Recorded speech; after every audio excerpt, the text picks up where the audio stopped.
Hi guys, this is Anjani and welcome to my channel Anjani tutorial. आज का topic है personal pronoun.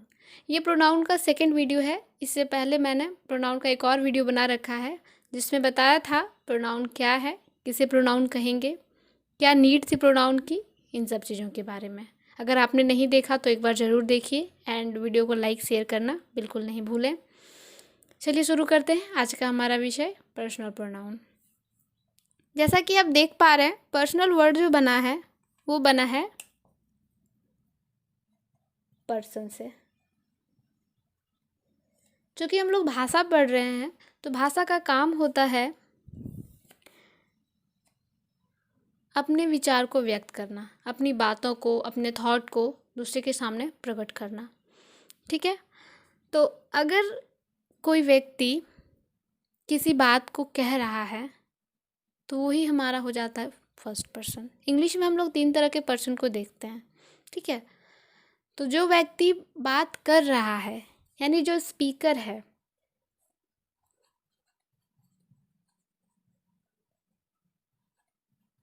जो व्यक्ति बात कर रहा है, जो स्पीकर है, वो हमारा हो जाएगा फर्स्ट पर्सन। अब जो व्यक्ति बात कर रहा है वो किसी ना किसी से तो बात करेगा, तो जिससे वो बात कर रहा है यानी कि स्पोकन टू, जिससे वो बात कर रहा है पहला व्यक्ति,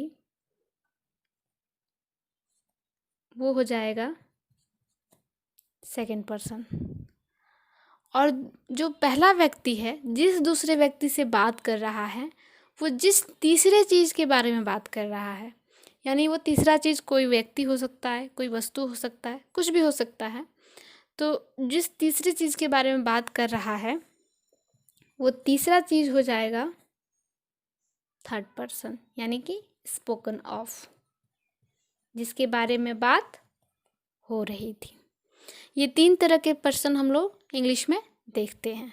ठीक है, अब समझिएगा, अगर कोई पहला व्यक्ति जो है वो बात कर रहा है तो वो अपने आप को कैसे रिप्रेजेंट करेगा इंग्लिश में? आई बोल के, मैं ऐसा किया था, मैं वैसा किया था, मैं ये हूँ। वो अपने आप को मैं बोलेगा, मैं यानी इंग्लिश में आई। तो अगर कभी एक व्यक्ति बोल रहा है अपने बारे में तब तो हम लोग आई बोल सकते हैं। जैसे अगर हमको बोलना हुआ कि मैं भारतीय हूँ तो हम लोग क्या बोलेंगे? I am an Indian. यानी मैं क्या बोलूँगी? I am an Indian. लेकिन भाई इतने सारे इंडियन हैं, 130 करोड़ यहाँ की जनसंख्या है। आप सोचिए कि अगर सबको ये बात कहना हो कि मैं भारतीय हूँ, मैं भारतीय हूँ, तो कहना संभव हो पाएगा? तो इसी तरह जब सबको एक ही विषय के बारे में बात करना हो तो उसके लिए हम लोग वर्ड प्रयोग करेंगे वी। अगर एक के लिए बात हो रही हो तो आई। अगर वही बात एक से ज़्यादा लोगों के लिए कह रही हो, जैसे अगर हम बोले तो आई एम एन इंडियन, हम ये कहेंगे अपने बारे में, मैं भारतीय हूँ। लेकिन अगर सबको कहना है कि मैं भी भारतीय हूँ, हम सब भारतीय हैं, तो क्या बोलेंगे? We are Indians. तो इस तरह से अगर एक बोले अपने बारे में तो आई। अगर वही अपने बारे में एक से ज़्यादा लोग बोलना चाहे तो वी। ठीक है, इसी तरह से जो सेकंड आदमी से पहला व्यक्ति बात कर रहा था तो वो क्या बोलेगा आपके बारे में? आप ऐसे हैं, आप वैसे, आपने ये किया था, आपने ये अच्छा काम किया था, आप तैयार हैं जाने के लिए, इस तरह बोलेंगे। लेकिन अगर सामने वाला व्यक्ति एक से ज़्यादा हो तो क्या कहेंगे? आप सब तैयार हैं? तो आप सब, अगर आप एक व्यक्ति से बात कर रहे हैं, सामने एक व्यक्ति है, तो यू का प्रयोग करेंगे। और अगर एक से ज़्यादा यानी आप सब की बात जब हो रही हो तब भी सेकंड पर्सन में हम यू का ही प्रयोग करेंगे। अब समझिए, जो 2 आदमी बात कर रहे हैं यानी जो पहला स्पीकर है और जिससे बात हो रही है स्पोकन टू, अगर वो किसी तीसरे चीज़ के बारे में, नॉट ऑलमोस्ट, कभी कभी अपने बारे में भी लोग बात करते हैं, लेकिन जब कभी तीसरे की बात हो रही है तो तीसरा कोई लड़का भी हो सकता है, यानी उसके लिए ही। तीसरा कोई लड़की भी तो हो सकती है, ज़रूरी तो नहीं लड़का हो। तो सी। और जिस तीसरे के बारे में बात हो रही है वो कोई वस्तु भी हो सकता है, यानी जिस तीसरे के बारे में बात हो रही है वो पता नहीं कि वो क्या है। ठीक है, अगर वो लड़का है तो ही, अगर वो लड़की है तो सी, यानी अगर मेल जेंडर है तो ही, फीमेल है तो सी, और अगर कोई वस्तु है तो इट। तो इसीलिए थर्ड पर्सन में ही, सी, इट ये तीनों आते हैं, क्योंकि जब थर्ड पर्सन की बात होती है तो थर्ड पर्सन के बारे में जब बात हो रही होती तो वो लड़का भी हो सकता है, वो लड़की भी हो सकता है, और वो कोई वस्तु भी हो सकता है।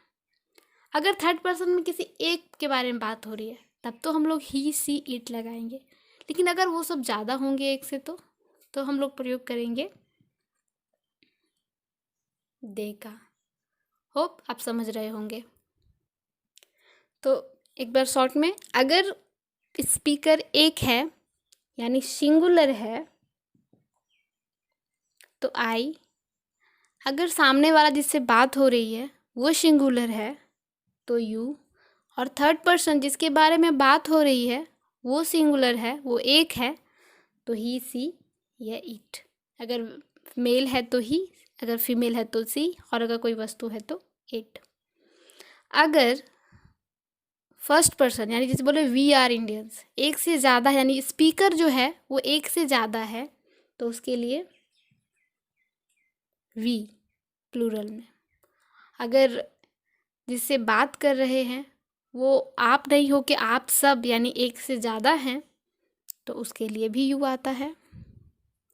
और अगर जो थर्ड पर्सन है, अगर वो कोई मेल है, कोई फीमेल है, कोई वस्तु है, अगर वो एक से ज़्यादा है, मोर देन वन है, तो उसके लिए दे। ठीक है, अब आप ध्यान से देखिएगा, ही, सी और इट ये तीनों सिंगुलर है, और ये हमेशा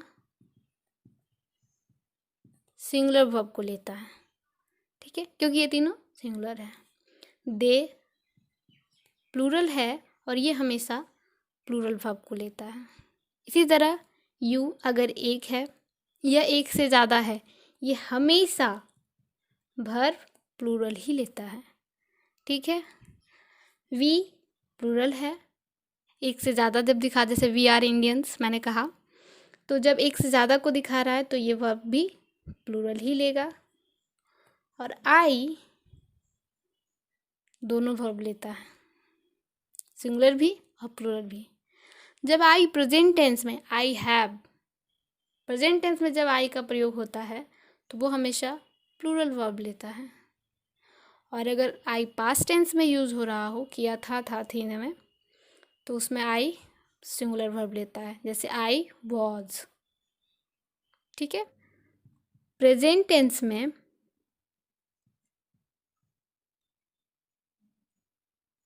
ही, सी, इट, हैज़ यानी सिंगुलर वर्ब लेता है, जबकि दे और आई ये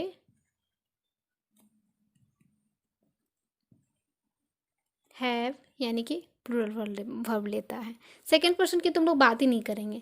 सेकेंड पर्सन में एक के बारे में बात हो या एक से ज़्यादा के बारे में बात हो, वो हमेशा प्लूरल वर्ब के साथ जाता है। इसलिए ध्यान आपको रखना है सिंगल यानी फर्स्ट पर्सन में और थर्ड पर्सन में।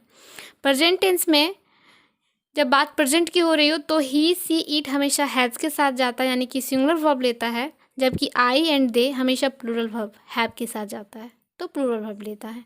इसी तरह से अगर पास्ट टेंस की बात करें तो ही, सी, इट एंड आई वॉज लेता है। ही, सी, इट, आई ये सारे वॉज के साथ जाता है यानी कि सिंगुलर वर्ब लेता है, जबकि दे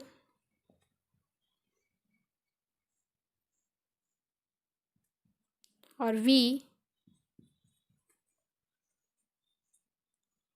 प्लूरल के साथ जाता है। ठीक है, आशा करते हैं आप सबको समझ आ रहा होगा। अब ध्यान से समझिएगा प्रोनाउन को यूज़ कैसे करेंगे सेंटेंस में। तो इसके लिए कुछ रूल्स हैं जिसको आपको ध्यान रखना है, याद रखना है। देखते हैं क्या रूल है। प्रोनाउन के यही दो बेसिक रूल हैं जिसको आपको याद रखना है हमेशा। पहला है 2, 3, 1। 2 stand for second person, 3 stand for third person and 1 stand for first person. यानी 2 जो है वो सेकेंड पर्सन के लिए है यहाँ पे, 3 मतलब थर्ड पर्सन, 1 मतलब फर्स्ट पर्सन। सिमिलरली यहाँ 1, 2, 3 में 1 यानी first person, 2 second person and 3 third person. जब कभी भी सेंटेंस में पॉजिटिविटी की बात हो, यानी कुछ अच्छा करने की बात हो, यूनिटी को दर्शाता हो, तो सेंटेंस जो अरेंज होगा, जो उसमें सिंगुलर प्रोनाउन होंगे वो अरेंज होंगे 2, 3, 1 के अनुसार। यानी सेकेंड पर्सन, फिर थर्ड पर्सन और फिर फर्स्ट पर्सन के अनुसार। ठीक है। उसी तरह से अगर सेंटेंस में नेगेटिविटी दिखाता हो, डिवीज़न दिखाता हो, अलगाव दिखाता हो प्लूरल प्रोनाउन के साथ, तो वहाँ पे आपको लगाना है जो अरेंजमेंट है वो 1, 2 और 3 की तरह। यानी फर्स्ट पर्सन पहले, फिर सेकेंड पर्सन, फिर थर्ड पर्सन। यहाँ पे ध्यान रखिएगा 2, 3 में अगर थर्ड पर्सन नहीं रहा, सेकेंड पर्सन और फर्स्ट पर्सन रहे सेंटेंस में, तो 2, 1 लगाना है। अगर सेकेंड पर्सन नहीं रहा, थर्ड पर्सन और फर्स्ट पर्सन रहा, तो 3+1 लगाना, यानी कि पहले थर्ड पर्सन उसके बाद फर्स्ट पर्सन। और अगर फर्स्ट पर्सन नहीं रहा तो पहले सेकेंड पर्सन फिर थर्ड पर्सन। सेंटेंस जो चलेगा वो इस आधार से चलेगा, इस धारा के अनुसार आपको चलाना है। सिमिलरली इसी तरह से अगर 1, 2, 3 है, यानी आपके नेगेटिविटी को दिखाता है सेंटेंस, आपका डिवीज़न को दिखाता है, तो 1, 2, 3। अगर फर्स्ट पर्सन नहीं रहा तो 2, 3। अगर सेकेंड पर्सन नहीं रहा तो 1, 3। अगर थर्ड पर्सन नहीं रहा तो 1, 2। ये आपको यही सीरीज में ले जाना है। ठीक है। यहाँ पे आप इसको एक एग्जांपल से भी समझ सकते हैं। आप कोई अगर अच्छा काम करते हैं, मान लिया कि आपके एग्ज़ाम में बहुत अच्छे मार्क्स आए और आप अपने सर के पास जाते हैं उनका शुक्रिया करने के लिए, उनके पास मिठाई लेकर के, तो आप क्या बोलेंगे? सर आपकी वजह से हमने इतना अच्छा मार्क्स ले आया, या मेरा एग्ज़ाम क्वालिफाई हो गया। तो जब कभी आप कुछ अच्छा काम करते हैं तो आप श्रेय पहले सामने वाले को देते हैं, है कि नहीं? तो सामने वाला यानी सेकेंड पर्सन। उसके बाद आप क्या कहते हैं कि सर वो किताब अच्छी थी, वो किताब मैंने पढ़ी थी उस एग्ज़ाम के दौरान, इसलिए मेरा अच्छा, वो किताब बहुत अच्छी है। तो पहले आप सामने वाले को, फिर तीसरे यानी कि जो किताब थी उसको, और फिर आप कहते हैं कि मेरा भी मेहनत था। अगर आप सर के पास यही कहते हैं ना, जाएंगे तो कहेंगे कि सर आपकी वजह से मेरा एग्ज़ाम निकल गया, वो किताब अच्छी थी, वो किताब हमने पढ़ी थी जो कि बहुत अच्छी थी, उसके बाद थोड़ी मेहनत हमारी भी थी।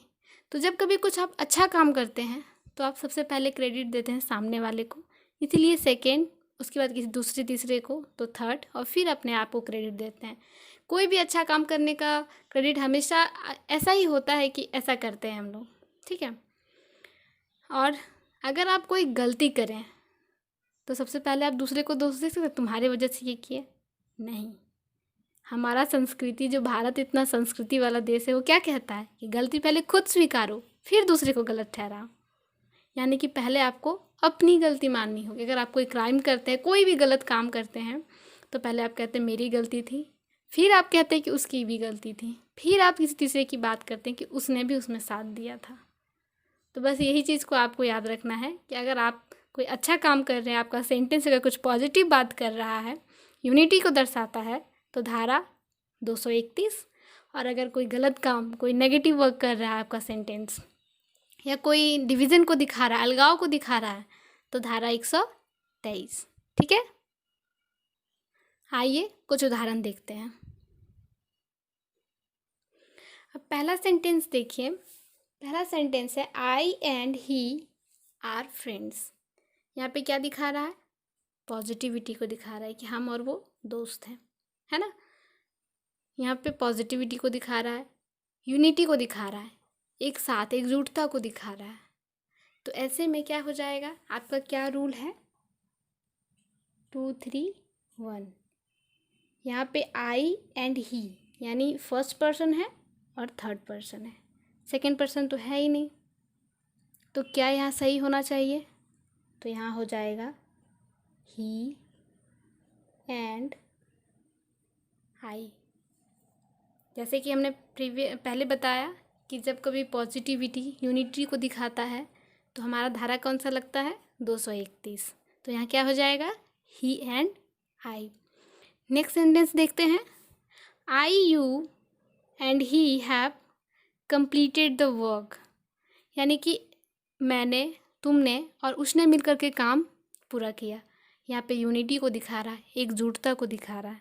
तो यहाँ भी कौन सा धारा लगना चाहिए? 231। और उस हिसाब से सेंटेंस क्या होना चाहिए? यू, ही यानी second person, third person and I first person. तो धारा 231। You, he and I have completed the work. आप ध्यान रखिएगा इन सब में एक से ज़्यादा प्रोनाउन है तो वर्ब हमेशा प्लूरल ही आएगा। ठीक है, हमेशा वर्ब प्लूरल, क्योंकि एक से ज़्यादा के बारे में बात होती है। आई, ही 2 आदमी हैं, आई, यू, ही 3 आदमी हैं, तो यहाँ पे हमेशा एक से ज़्यादा के साथ प्लूरल लगाते हैं तो प्लूरल लगाएंगे। तीसरा सेंटेंस है you and I have committed a crime. यहाँ पे क्या दिखा रहा है? नेगेटिविटी को दिखा रहा है कि उसने, तुमने और मैंने मिलकर क्राइम किया। तो जैसे मैंने बताया कि जब कोई क्राइम की बात हो, जब कोई नेगेटिविटी की बात हो, तो हम लोग धारा 123 लगाते हैं और सबसे पहले खुद को रखते हैं। तो यहाँ हो जाएगा सेंटेंस में आई एंड यू, मैंने और तुमने। पहले खुद को रखें, गलत चीज़ों में पहले किसको रखते हैं? अपने आप को। तो यहाँ सेंटेंस हो जाएगा I and you have committed a crime. Next sentence है you and I will be punished. यहाँ पे आपको दिखा रहा है नेगेटिविटी को, कि आपने कुछ गलत काम किया जिसकी पनिशमेंट आपको मिलेगी। ठीक है, तो सेंटेंस क्या होना चाहिए? ऑब्वियसली धारा 123। तो आई एंड यू यानी मुझे और फिर तुम्हें पनिशमेंट दिया जाएगा, पनिश्ड किया जाएगा।